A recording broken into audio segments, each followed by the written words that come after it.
e sidomos në trajtimin e rasteve të cilët e kanë trondit opinionin edhe e kanë zvoglu besueshmërinë në kryqëzor në përqindje aq të vogël, si rastin e Tetovës, si spitalit e Tetovës, si rastin e Almirit, si rastin e Alfës, si rastin e Koçanit. E tash konkretisht të fokusohem pak edhe në spitalin e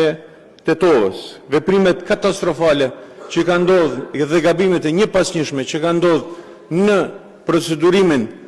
e kësaj lënde është aq transparente sa ndonjëherë edhe më vjen turp kur i shoh. Njerëz të cilët kanë qenë kundër këtij projekti, njerëz të cilët nuk i kanë nënshkruar asnjë dokument nga ky projekt, akuzohen me vepra aq të rënda, derisa njerëz të cilët e kanë kriju këtë projekt dhe e kanë ekzekutuar këtë projekt mbeten të lirë dhe bile shka është ma rënd, pjesë e qeverisë mundohet me fut nën tepih gabimet të cilët i kanë bë persona të cilët shëtiten tani të lirë, pa kur një farë akuze dhe nuk përmenden në asnjë pikë.